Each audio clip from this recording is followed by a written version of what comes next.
ഇന്ന് നമുക്ക് ചായയുടെ കൂടെ കഴിക്കാൻ പറ്റിയ നല്ലൊരു അടിപൊളി മസാല ബിസ്ക്കറ്റ് ഉണ്ടാക്കാം. നമ്മുടെ കുട്ടിക്കാലത്തൊക്കെ നമ്മൾ ഒരുപാട് കഴിച്ചിരുന്ന ബിസ്ക്കറ്റാണ് ഈ മസാല ബിസ്ക്കറ്റ്, ബനാന ബിസ്ക്കറ്റ് അങ്ങനെ ഒരുപാടുണ്ടായിരുന്നല്ലേ? ഇന്ന് നമുക്ക് മസാല ബിസ്ക്കറ്റ് എങ്ങനെയാണ് പെട്ടെന്ന് തയ്യാറാക്കുന്നത് നോക്കാം.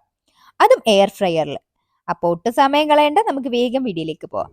ആദ്യം നമുക്ക് ഇതിന് വേണ്ടിയിട്ടുള്ള മസാല തയ്യാറാക്കണം. അതിനുവേണ്ടി മിക്സിയുടെ ജാറിലേക്ക് 3 അല്ലി വെളുത്തുള്ളി, ഒരു ചെറിയ കഷ്ണം ഇഞ്ചി, 4 വറ്റൽമുളക്, പിന്നെ ഒരു ചെറിയ കഷ്ണം കറുവപ്പട്ട, 2 ഏലയ്ക്ക, ഒരു 5-6 അല്ലി ചുവന്നുള്ളി, ഇത്രയും ഇട്ട് കൊടുത്ത ശേഷം ഇനി നമുക്ക് ഇതിലേക്ക് തേങ്ങ ഇട്ട് കൊടുക്കണം. തേങ്ങ ചിരവിയത്, ഡെസിഗ്നേറ്റഡ് കോക്കനട്ട് ഉണ്ടെങ്കിൽ അത് ഇട്ട് കൊടുത്താൽ മതി. ഇല്ലാന്നുണ്ടെങ്കിൽ നമ്മുടെ തേങ്ങ ചിരവിയത് ഒന്ന് ചെറുതായിട്ടൊന്ന് ചൂടാക്കിയതിന് ശേഷം ഒരു 2 ടേബിൾ സ്പൂൺ ഇതിലേക്ക് അങ്ങനെ ഇട്ട് കൊടുക്കുക. എന്നിട്ട് ഇതൊന്ന് ജസ്റ്റ് ക്രഷ് ചെയ്തെടുത്താൽ മതി. ഒത്തിരി അങ്ങോട്ട് അരഞ്ഞു പോകാതിരിക്കാനായിട്ട് നോക്കണം. ഒട്ടും തന്നെ വെള്ളം ചേർക്കാതെ വേണം നമ്മൾ ഇതൊന്ന് അരച്ചെടുക്കാനായിട്ട്. ഈ ഒരു പരുവത്തിൽ വേണം ഇതിരിക്കാനായിട്ട്. ഇനി നമുക്ക് ഇത് മാറ്റി വെക്കാം. ഇനി വേറൊരു ബൗളിലേക്ക് നമുക്ക് മൈദ അളന്നെടുക്കണം. 250 ml കപ്പിൽ 1.5 കപ്പ് മൈദയാണ് അളന്നെടുത്തേക്കുന്നത്. ഇനി ഇതിലേക്ക് 1 ടീസ്പൂൺ ബേക്കിംഗ് പൗഡറും, ഒരു 1/4 ടീസ്പൂൺ ബേക്കിംഗ് സോഡയും, ഒരു പിഞ്ച് ഉപ്പും കൂടി ഇട്ട് കൊടുക്കാം. ഉപ്പ് ഒരുപാട് കൂടി പോവണ്ട. ഇത്രയും ഇട്ട് കൊടുത്തിട്ട് നമുക്ക് നന്നായിട്ടൊന്ന് മിക്സ് ചെയ്തെടുക്കണം. നമ്മൾ കേക്ക് ഒക്കെ ഉണ്ടാക്കുമ്പോൾ അരിച്ചെടുക്കുന്ന പോലെ അരിക്കേണ്ട കാര്യമൊന്നുമില്ല. ജസ്റ്റ് ഒന്ന് മിക്സ് ചെയ്തെടുത്താൽ മതി. ഒരു ഫോർക്കോ അല്ലെങ്കിൽ ഒരു സ്പൂണോ ഉപയോഗിച്ച് മിക്സ് ചെയ്തെടുത്താൽ മതി. ഇനി നമുക്ക് ഇതങ്ങോട്ട് മാറ്റി വെക്കാം. ഇനി വേറൊരു ബൗളിലേക്ക് നമുക്ക് 50 ഗ്രാം ബട്ടർ ഇട്ട് കൊടുക്കാം. റൂം ടെമ്പറേച്ചറിൽ വെച്ചിട്ടുള്ള ബട്ടർ വേണം ഇട്ട് കൊടുക്കാനായിട്ട്. അൺസോൾട്ടഡ് ബട്ടറാണ് എടുത്തേക്കുന്നത്. ഇത് നന്നായിട്ടൊന്ന് ബീറ്റ് ചെയ്തെടുക്കണം. ഒരു വിസ്കോ അല്ലെങ്കിൽ ഫോർക്കോ ഉപയോഗിച്ചിട്ട് നമ്മൾ നന്നായിട്ടൊന്ന് ബീറ്റ് ചെയ്തെടുത്താൽ മതി. ഇത് നല്ലൊരു ക്രീം പരുവം ആകുന്നിടം വരെ നമുക്കിത് നന്നായിട്ടൊന്ന് മിക്സ് ചെയ്തെടുക്കാം. ഇനി ഇതിലേക്ക് നമുക്ക് പഞ്ചസാര ഇട്ട് കൊടുക്കണം. ഞാനിവിടെ 1/2 കപ്പ് പഞ്ചസാരയാണ് എടുത്തേക്കുന്നത്. അത് കുറേശ്ശെ ഇട്ട് കൊടുത്തിട്ട് വേണം നമ്മളിതൊന്ന് ബീറ്റ് ചെയ്തെടുക്കാനായിട്ട്. നല്ലൊരു ക്രീം ആകുന്നിടം വരെ ആ പഞ്ചസാരയും ബട്ടറും നന്നായിട്ട് മിക്സ് ആവുന്നിടം വരെ നമുക്കിത് നന്നായിട്ടൊന്ന് ബീറ്റ് ചെയ്തെടുക്കാം. ഇപ്പൊ നമ്മുടെ 1/2 കപ്പ് പഞ്ചസാരയും മൊത്തമായിട്ട് ഇതിലേക്ക് ചേർത്ത് കൊടുത്തിട്ടുണ്ട്. എന്നിട്ട് നന്നായിട്ട് മിക്സ് ചെയ്ത് നല്ലൊരു ക്രീം ടെക്സ്ചർ ആയിട്ടുണ്ട്. ഇനി നമുക്ക് ഇതിലേക്ക് ഒരു മുട്ട അങ്ങ് പൊട്ടിച്ചു കൊടുക്കാം. മുട്ട എടുക്കുമ്പോഴും റൂം ടെമ്പറേച്ചറിൽ വെച്ചിട്ട് വേണം എടുക്കാനായിട്ട്. നമ്മൾ കേക്കിനും ബിസ്ക്കറ്റിനും ഒക്കെ ചെയ്യുന്ന സമയത്ത് എല്ലാം നമ്മൾ റൂം ടെമ്പറേച്ചറിൽ വെച്ചിട്ട് വേണം നമ്മൾ എടുക്കാനായിട്ട്. അല്ലാതെ ഫ്രിഡ്ജിൽ നിന്നും ഡയറക്റ്റ് എടുക്കാതിരിക്കാൻ പ്രത്യേകം ശ്രദ്ധിച്ചോണം. ഇനി ഇത് നമുക്ക് നന്നായിട്ടൊന്ന് മിക്സ് ചെയ്തെടുക്കാം. നമ്മൾ മുട്ടയൊക്കെ നന്നായിട്ട് ബീറ്റ് ആയിട്ട് വരുന്നിടം വരെ നമുക്കിതൊന്ന് മിക്സ് ചെയ്തെടുക്കാം. നമ്മൾ ഈ ബട്ടറിലേക്ക് നമ്മൾ ഈ മുട്ട ചേർക്കുന്ന സമയത്ത് ഒരു പിരിഞ്ഞ പോലെ ഇരിക്കുന്നതായിരിക്കും. അത് കണ്ടിട്ട് ആരും ടെൻഷൻ ആവേണ്ട കാര്യമൊന്നുമില്ല. ഇത് നമുക്ക് ഇപ്പം നമ്മൾ നന്നായിട്ട് ബീറ്റ് ചെയ്ത് എടുത്തിട്ടുണ്ട്. ഇനി നമ്മൾ ഇതിലേക്ക് വാനില എസൻസ് ചേർത്ത് കൊടുക്കണം. ഞാനിവിടെ ഒരു 1/2 ടീസ്പൂൺ വാനില എസൻസ് ആണ് ചേർത്ത് കൊടുത്തേക്കുന്നത്.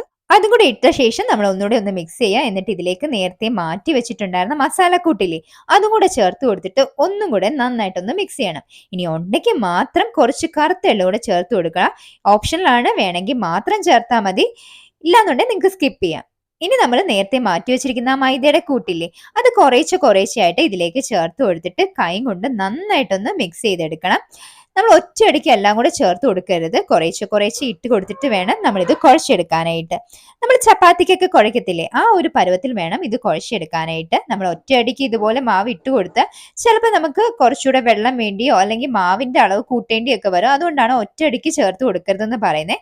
ഇപ്പൊ ഞാൻ പറയുന്ന അളവ് നിങ്ങൾ കറക്റ്റ് ആയിട്ട് എടുക്കുകയാണെന്നുണ്ടെങ്കിൽ നിങ്ങൾക്ക് ഇതിലേക്ക് ഒട്ടും തന്നെ വെള്ളമൊന്നും ചേർക്കാതെ തന്നെ നിങ്ങൾക്ക് നന്നായിട്ട് കുഴച്ചെടുക്കാൻ പറ്റുന്നേ ഉള്ളൂ. ഇപ്പൊ നമ്മുടെ മാവ് ഇവിടെ നന്നായിട്ട് കുഴച്ചെടുത്തിട്ടുണ്ട്. നല്ല സോഫ്റ്റ് ആയിട്ട് വന്നിട്ടുണ്ട്. ഈ രീതിയിൽ വേണം നിങ്ങൾ കുഴച്ചെടുക്കാനായിട്ട്. ഇനി ഇത് നമുക്ക് റെസ്റ്റ് ചെയ്യാൻ വെക്കേണ്ട കാര്യമൊന്നുമില്ല. നമുക്ക് ഡയറക്റ്റ് ആയിട്ട് നിങ്ങൾക്ക് ഏത് ഷേപ്പിലാണോ കുക്കി ഉണ്ടാക്കി എടുക്കേണ്ടത് ആ ഷേപ്പിൽ നമുക്ക് ഉണ്ടാക്കാവുന്നതാണ്. ഇനി നമുക്ക് ഈ ഡോ ഒന്ന് കുക്കിയുടെ ഷേപ്പ് ആക്കി എടുക്കണം. അതിനുവേണ്ടി ഞാനിവിടെ 1 ടേബിൾ സ്പൂൺ ആണ് എടുത്തേക്കുന്നത്. അതിലേക്ക് നമ്മുടെ ഡോ എടുക്കുക. എന്നിട്ട് നമ്മൾ കൈ കൊണ്ട് ഇതുപോലൊന്ന് ഉരുട്ടിയെടുക്കണം. നമ്മുടെ കയ്യിൽ കുറച്ച് നെയ്യോ അല്ലെങ്കിൽ ബട്ടറോ തേച്ചിട്ട് വേണം നമ്മൾ ഇതുപോലൊന്ന് ഉരുട്ടിയെടുക്കാനായിട്ട്. ഇനി നിങ്ങൾക്ക് ഏത് ഷേപ്പിൽ വേണമെങ്കിലും ഉണ്ടാക്കിയെടുക്കാന്നുള്ളൂ. ഇനി കുക്കി കട്ടർ ഉണ്ടെങ്കിൽ അത് ഉപയോഗിച്ചിട്ടാണെങ്കിലും ചെയ്യാവുന്നതാണ്. ഇല്ലെന്നുണ്ടെങ്കിൽ കൈ കൊണ്ട് നന്നായിട്ട് ഉരുട്ടിയതിന് ശേഷം നന്നായിട്ട് പ്രസ് ചെയ്ത് നമ്മുടെ സൈഡ് വശമൊക്കെ ഇതുപോലൊന്ന് ഷേപ്പ് ചെയ്ത് ഈ ഒരു രീതിയിൽ ഉണ്ടാക്കാവുന്നതാണ്. നമ്മൾ കടയിൽ നിന്നൊക്കെ ഈ ഒരു ഷേപ്പ് അല്ലേ, ആ ഒരു രീതിക്കാണ് ഞാനിപ്പോൾ ഉണ്ടാക്കി എടുത്തേക്കുന്നത്. നമുക്കെല്ലാം ഒരേ ഷേപ്പിൽ കിട്ടാൻ വേണ്ടിയിട്ടാണ് ഞാനിവിടെ ടേബിൾ സ്പൂൺ എടുത്തേക്കുന്നത്. ഇല്ലാന്നുണ്ടെങ്കിൽ ഒരു ചെറുനാരങ്ങയുടെ വലുപ്പത്തിലാണെങ്കിലും നിങ്ങൾക്ക് ഈ ഉരുളകളാക്കി എടുക്കാവുന്നുള്ളൂ. എന്നിട്ട് ഇത്രയേ ഉള്ളൂ. ഇതുപോലെ തന്നെ നമുക്ക് ബാക്കിയുള്ളതെല്ലാം നമുക്ക് ഉണ്ടാക്കിയെടുക്കാം. ഇപ്പൊ നമ്മളെല്ലാം ഇവിടെ ഒരേ ഷേപ്പ് ആക്കി എടുത്തിട്ടുണ്ട്. ഇനി നമുക്ക് ഇത് എയർ ഫ്രയറിൽ വെക്കാം. എയർ ഫ്രയർ പ്രീഹീറ്റ് ചെയ്യേണ്ട കാര്യമൊന്നുമില്ല. നമുക്ക് ഡയറക്റ്റ് ഇത് ബേക്ക് ചെയ്തെടുക്കാവുന്നേ ഉള്ളൂ. അതിനുവേണ്ടി ഞാനിവിടെ ഒരു കേക്ക് മോൾഡിലേക്ക് കുറച്ച് ബട്ടർ ഒന്ന് തേച്ച് കൊടുത്തിട്ടുണ്ട്. ഇനി നമ്മുടെ കുക്കീസ് ഇതിലേക്ക് അങ്ങോട്ട് ഇറക്കി വെച്ച് കൊടുക്കാം. ഞാൻ അറ്റ് എ ടൈം ഒരു 5 എണ്ണമാണ് വെച്ച് കൊടുക്കുന്നത്. കാരണം നമ്മളിത് ബേക്കായി വരുമ്പോൾ എല്ലാം കൂടി ഒട്ടിപ്പിടിക്കാനായിട്ടുള്ള ചാൻസ് ഉണ്ട്. അതുകൊണ്ട് ഒത്തിരി അങ്ങ് കൂട്ടി വെക്കാതിരിക്കാനായിട്ട് നോക്കണം.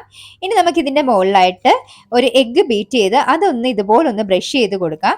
കാരണം കുക്കീസിനൊക്കെ നല്ലൊരു ഗ്ലേസിങ് കിട്ടാൻ വേണ്ടിയിട്ടാണ് നമ്മൾ ഇതുപോലെ എഗ് വാഷ് ചെയ്ത് കൊടുക്കുന്നത്.